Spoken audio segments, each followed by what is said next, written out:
Alam niyo, paano kung ang pinakamalakas na sandata ng isang strongman ay ang pagpapakita ng kahinaan? Mukhang yan ang nakakagulat na legal na estratehiyang nagaganap ngayon sa kaso ni dating Pangulong Rodrigo Duterte sa International Criminal Court. Ating himayin yan. Tanda pa nating lahat yan, di ba? Yung imahe ni Duterte, matapang, walang sinusukuan, ang astig na strongman. Siya yung taong literal na humamon sa buong mundo. Kaya naman, talagang nakakagulat itong mga huling galaw niya sa korte. At dyan pumapasok yung malaking tanong. Bakit nga ba ang taong hinanmanong lahat ay biglang ayaw sumipot sa sarili niyang hearing? Yan yung misteryo na sisilipin natin ngayon. So isipin niyo ang eksena. Sa loob ng korte sa ICC, may nakaalang upuan para kay Duterte. Pero wala siya. Bakante. Sa edad na 80, hindi siya nagpakita. At ang dahilan daw, ang kanyang kalusugan. Ito yung opisyal na linya ng kanyang legal team. Sabi nila, masyado na raw mahina si Duterte, makakalimutin at sa madaling salita, hindi na raw kakayanin ng katawan at isip niya ang stress ng isang paglilitis. Pero teka muna, may twist. Tingnan niyo tong timeline.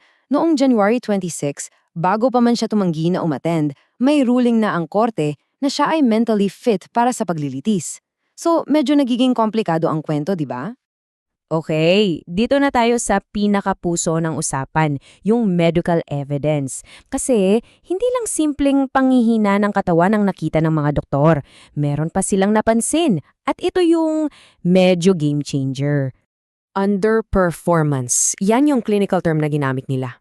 Anong ibig sabihin yan? Well, sa Tagalog, parang sinasabi ng mga doktor na mukhang sinasadya niya magkamali, na para bang umaarte lang siya ng mas malala ang kondisyon niya kaysa sa totoo.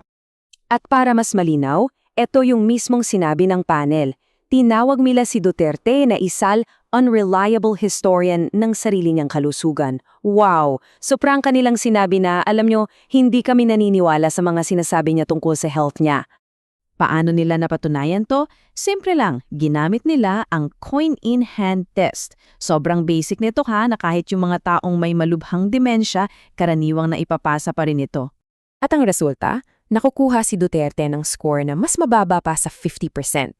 Teka, isipin nyo, dalawa lang ang pagpipilian. Kahit manghula ka lang, dapat mga 50% ang tsansa mong tumama. Yung score niya, mas malala pa sa hula. And this is the aha moment. Sabi ng mga eksperto, iisa lang ang paraan para makuha ka ng score na mas mababa pa sa tsamba. At yun ay kung alam mo yung tamang sagot, pero sinasadya mong piliin yung mali. Boom! Yun ang sinasabi ng datos. Malinaw na ebidensya raw ng sadyang paglilinda. At kung akala nyo komplikado na, teka lang, kasi lalong gugugulo pag pinagtabi natin yung kwento ng abogado niya at yung kwento mismo ng anak niya. Okay, tingnan natin to. Sa isang banda, sabi ng abogado, grabe na raw yung cognitive issues niya, wala nang short-term memory, pero sa kabilang banda, sabi naman ng anak niya, okay naman daw, pleasant, at nakikipagkwentuhan pa nga tungkol sa politika. So, alin dito yung totoo? Ang laki ng pagkakaiba, di ba? So, malinaw na yung estratehiya. Hindi lang nakatutok sa health issues. Parang bahagi lang yan ng isang mas malaking plano at yan ay para i-delay at hadlangan ang buong proseso ng korte. Gaya na lang nitong debate tungkol sa detention. Sabi ng defense, inhumane daw. Pero yung sagot ng ICC, pinakita nila na state-of-the-art yung medical wing at may access sa mga doktor anytime, malayo sa larawan ng pagpapahirap na gusto nilang ipinta. Kaya kung bubuuin natin, may pattern talaga. Nagreklamo sila sa fitness ruling, sa mga doktor, sa selda niya, sa schedule, sa media, halos lahat ng bagay na pwedeng ireklamo, inireklamo nila. Maliban lang sa isang napakahalagang bagay, yung mismong ebidensya sa kaso. So, sa lahat ng legal maneuvers na to, ano ang naging kapalit? Eto, yung malaking kabalintunaan, yung mismong pagguho ng political persona niya, yung imaheng nagdala sa kanya sa kapangyarihan. Tingnan niyo ang agwat, ang mito, siya si The Punisher. Ang realidad sa korte, hindi makapasa sa isang simpleng coin test. Ang mito, prangka at direkta. Ang realidad, lahat pala ay performance, teatro lang. Ang layo, di ba? At yan marahil ang pinakamalaking isinakripisyo. Kasi para mailigtas siya sa kaso, yung sarili niyang kampo ang nagsasabi na yung buong pagkatao niya bilang strongman, yung mga matatapang niyang salita, lahat yun ay empty noise, walang laman na ingay lang pala. Okay, so saan na to papunta?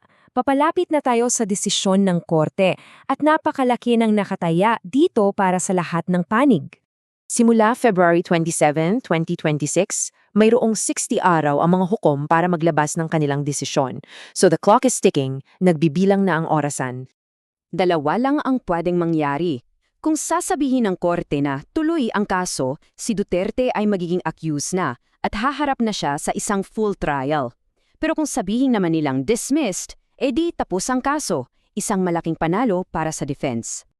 Kaya dito natin iiwan ang tanong na to. Ang isang political myth na binuo sa imahe ng kalakasan, masisira ba ito ng isang legal na estratehiya na kasentro sa pagpapakita ng kahinaan? Yan ang malaking kabalintunaan na dapat nating abangan kung paano magtatapos.